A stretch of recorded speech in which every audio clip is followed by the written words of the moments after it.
Today we are going to speak about a very unique speaker, PlatiMon VC One from MonAcoustic. And this is not an affordable model, coming at $6,000 for a pair of speakers only. Factory stands are sold separately, and they come in several different heights, ranging from $2,000 to $2,400. You can purchase them with speakers, you don't have to if you don't want. In my opinion, this kind of pricing puts this model into a high-end territory. Of course, there are much pricier models on the market. Hi-fi market is crazy nowadays. But in my mind, this is already a high-end territory. It's a two-way stand-mount design, and it has a virtual coaxial arrangement of drivers. This means that the tweeter is in the middle and two mid-range units that are also woofers in this particular case are positioned symmetrically around the tweeter. And this design aims to bring the similar kind of benefits that true coaxial speaker design, like KEF is using for example, is bringing to the table, like great pinpointing and coherency in terms of frequency integration and so on.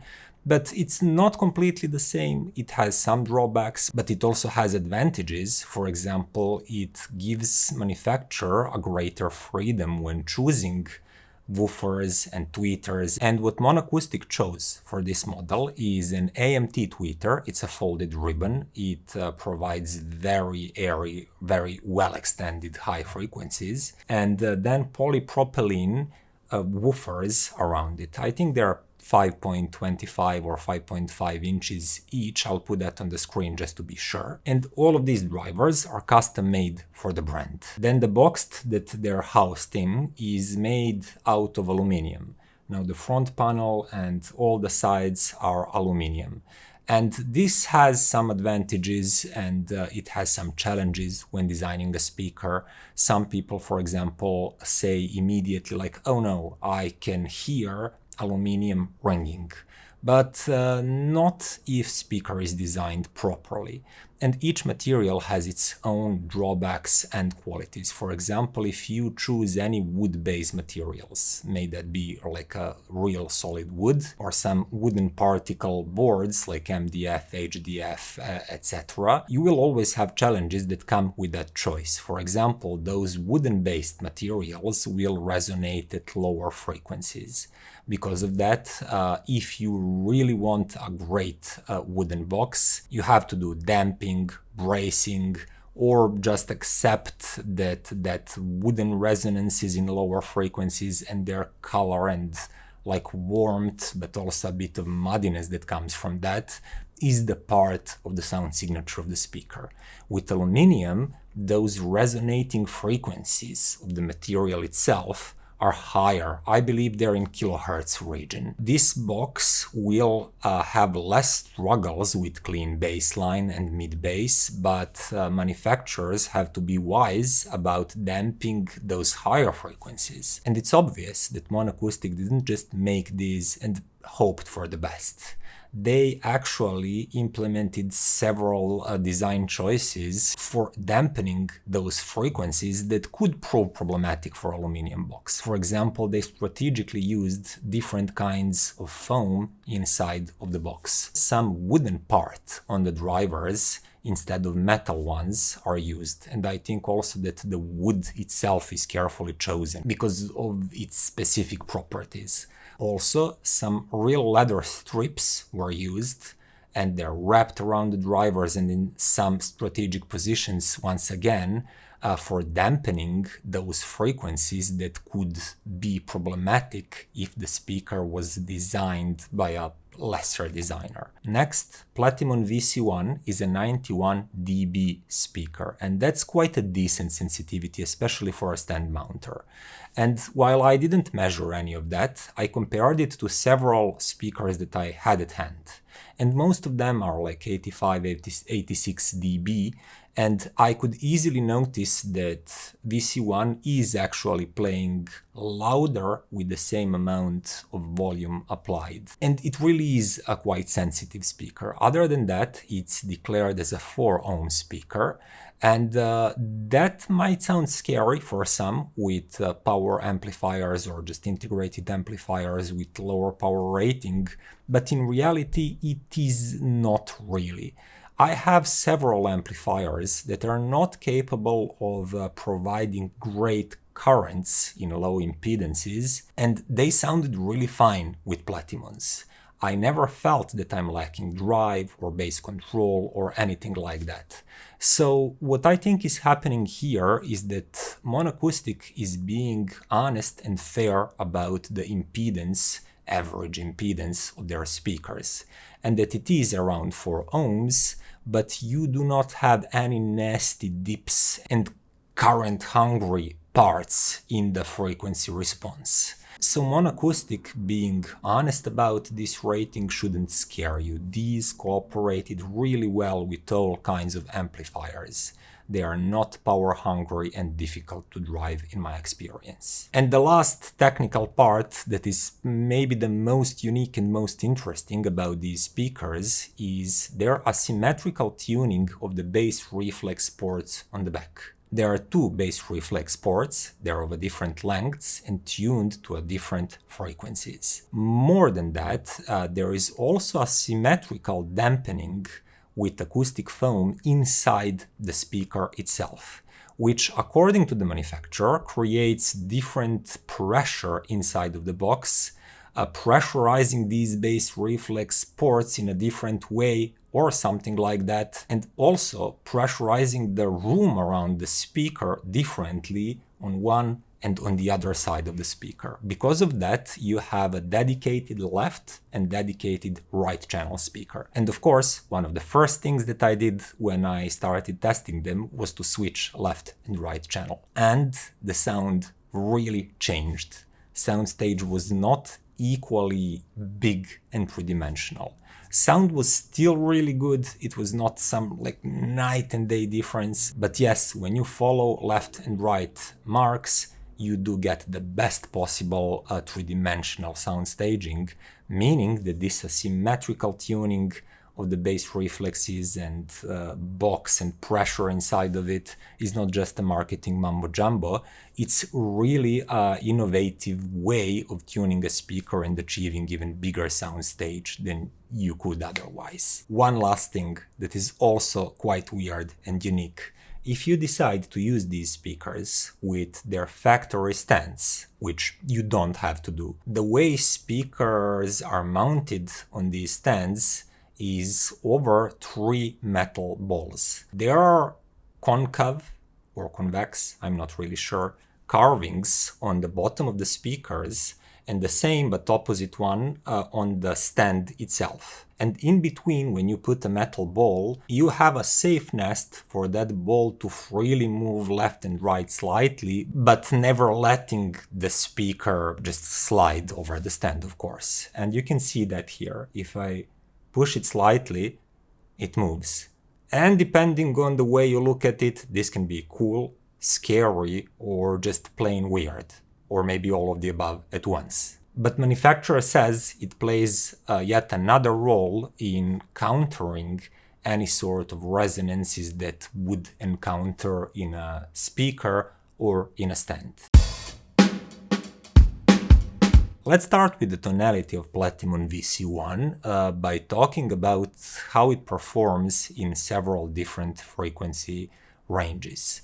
And starting with the bassline, for a stand mounter of this size, bassline really extends well. Well, in this case means that, for example, in my room, it can go down to 45 Hz at full throttle. But I still have some quite usable levels, and I can hear and feel things around 40 Hz, which is more than respectable for a stand mounter. And while it will not provide that sub-bass rumble of a subwoofer or like a huge floor-standing speaker, it will provide a really weighty and heavy bass line, and the sound that will appear very bold and very full range for most music genres. And you can really listen to any kind of bass line.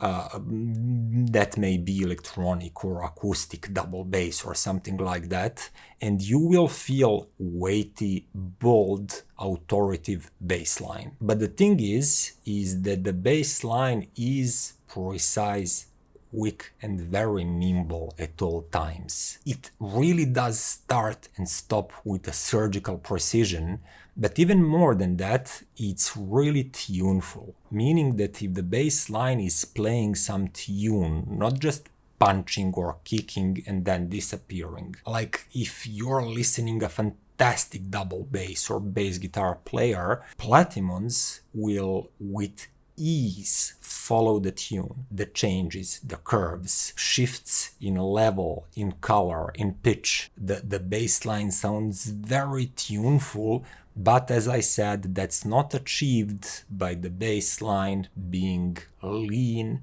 and shallow. It actually has a lot of weight, a lot of presence and authority, but it's just simply greatly controlled, supremely clean and tuneful at the same time. And quality-wise, it's one of the best, if not the best bass lines that I've ever heard from a stand mounters. Then moving to the upper bass frequencies, the same character is there.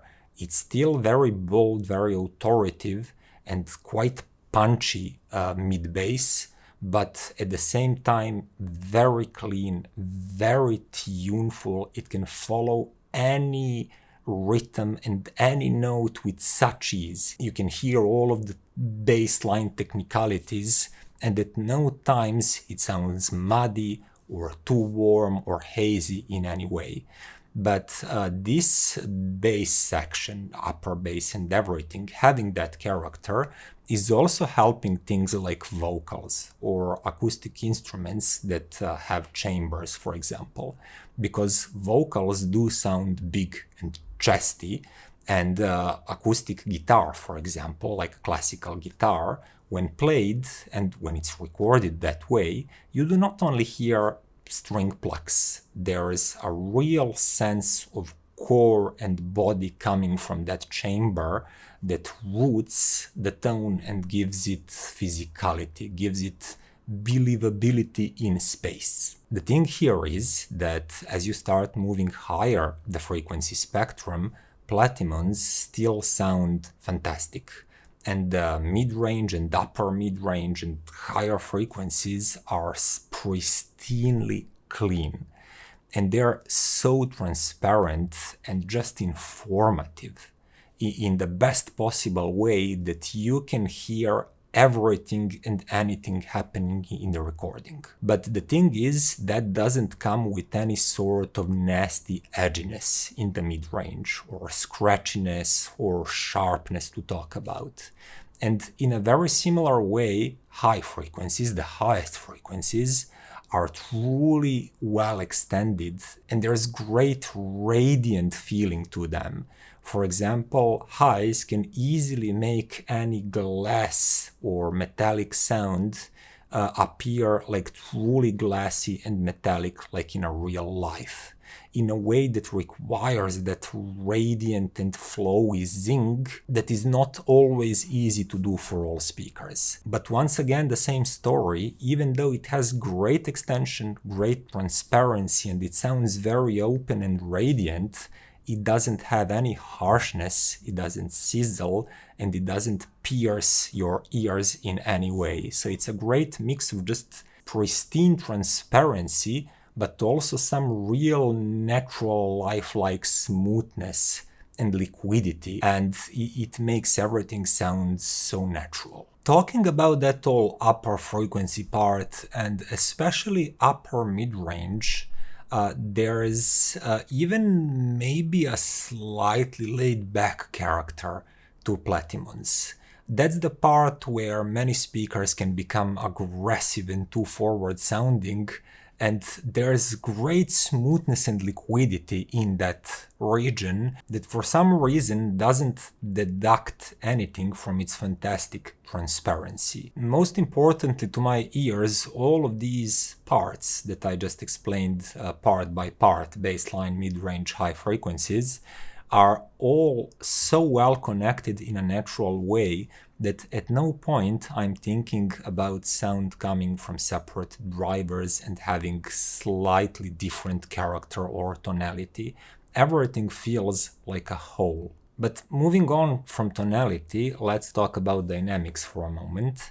Dynamics is also great with this speaker, and that goes once again throughout the whole frequency spectrum.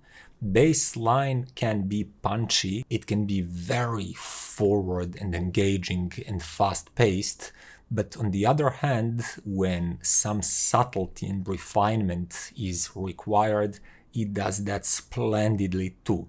And the same thing for the mid-range and highs.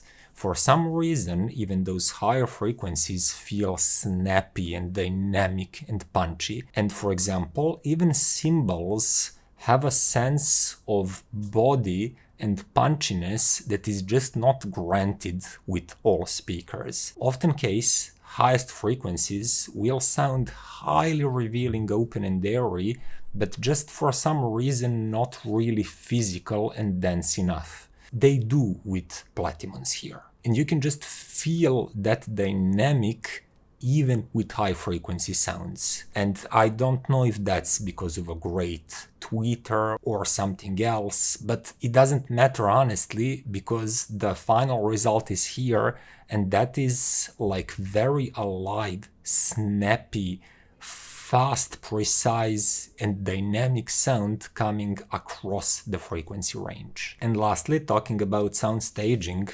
that is where this speaker actually falls short. Just kidding, it excels with sound staging.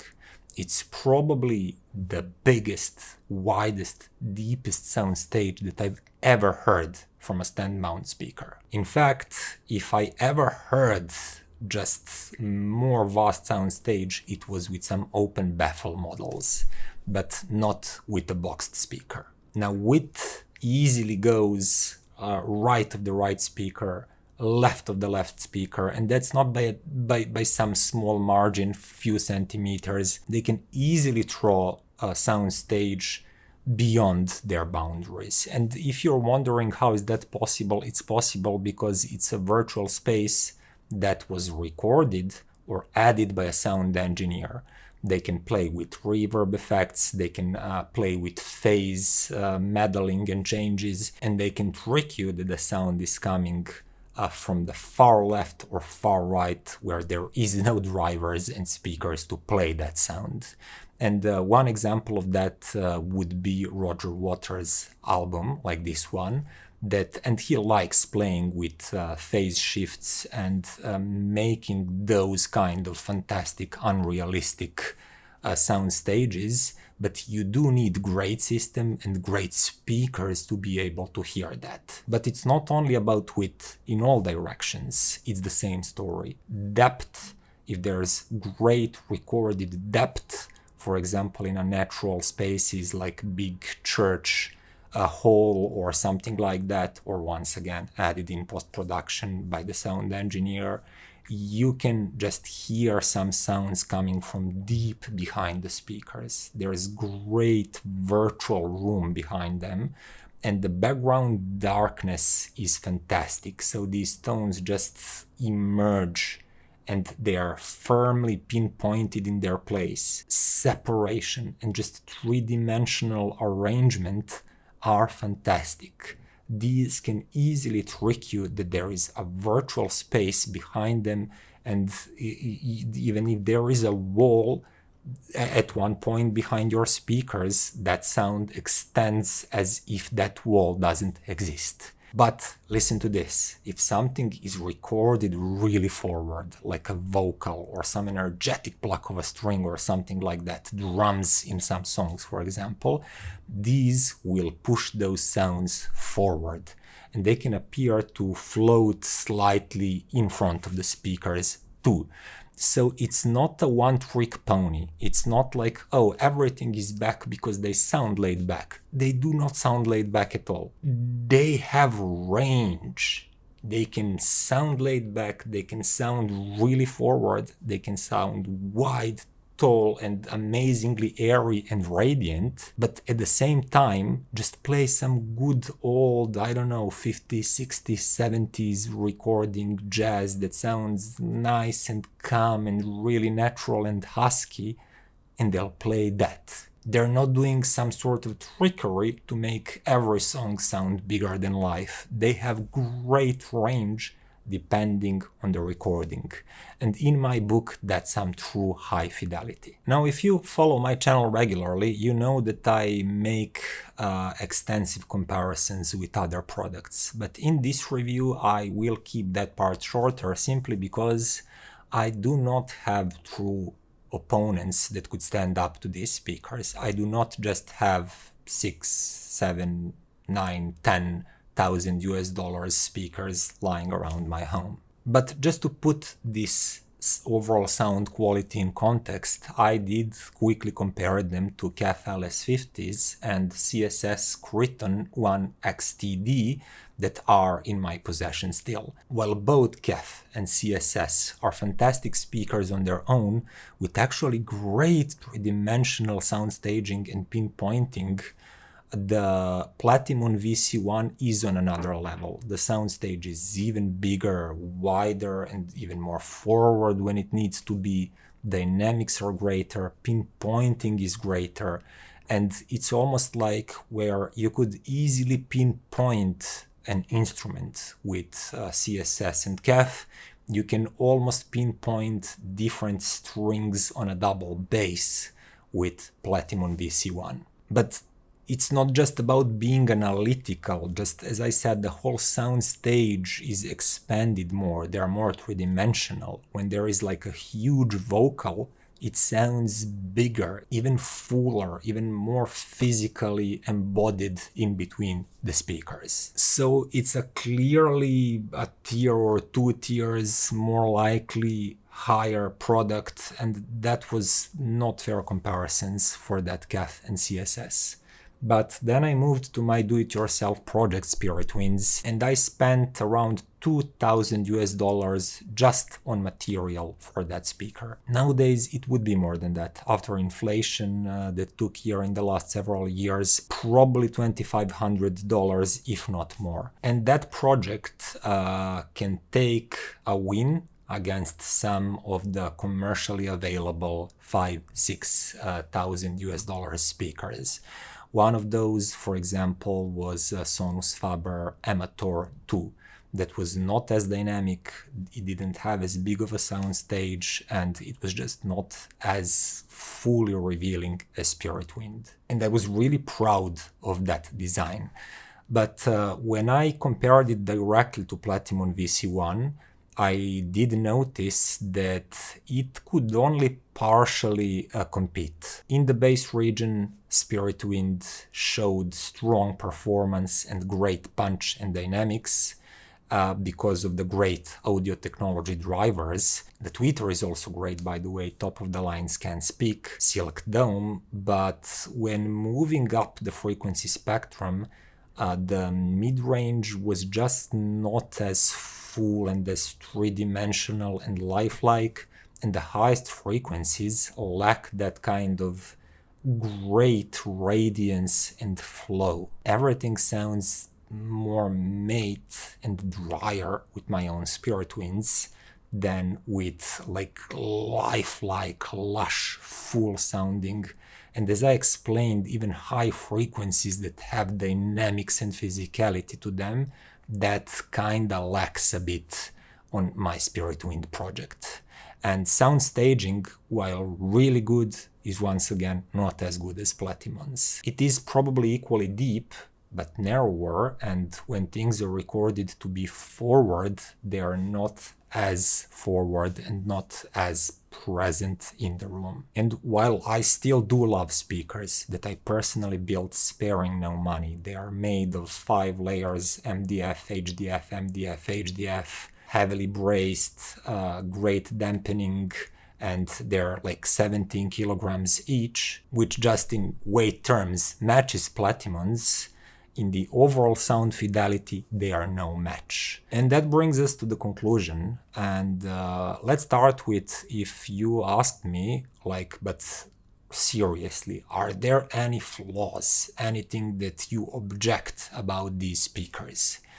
And truly, honestly, I can only say that I object about two things. One was their looks and aesthetics. I was not a fan of that.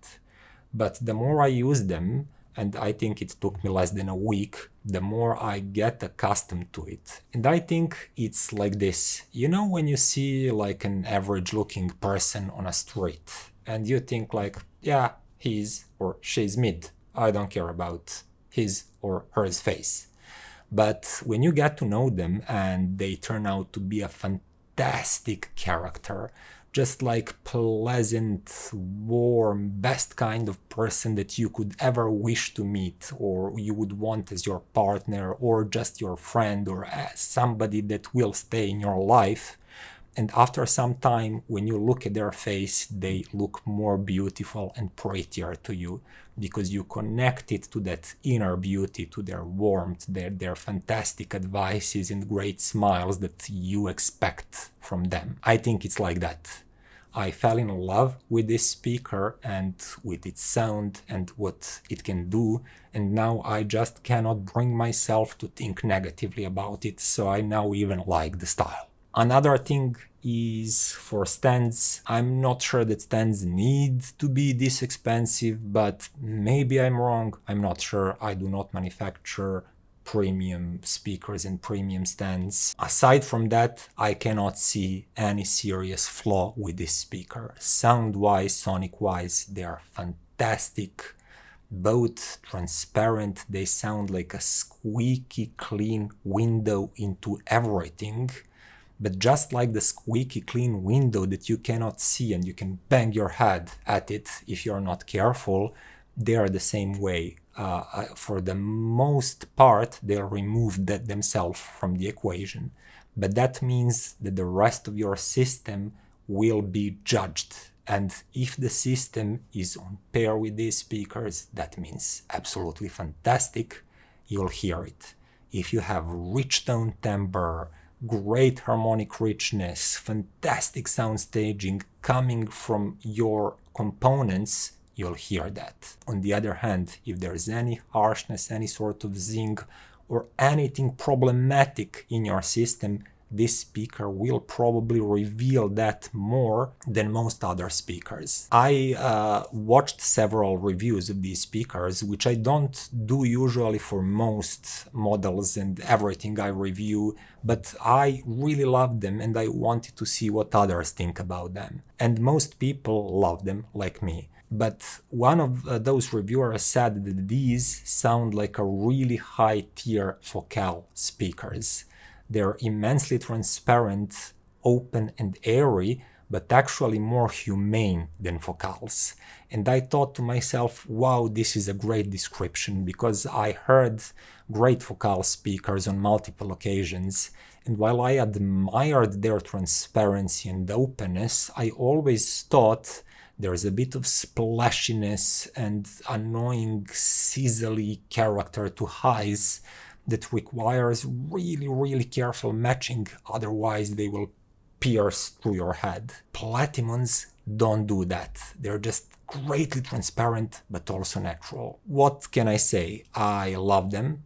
I think they're fantastic speakers. I love them both as a music enjoyer and as a reviewer. As a reviewer, I love how good and incisive they are into everything else powering them, and I really want to have them as my reference speakers. And because of that, even before I made this review, I already made arrangements that I will actually keep these speakers and use them as my reference from now on. So you will be seeing these around quite a lot in the future. I hope you liked the video. See you next time.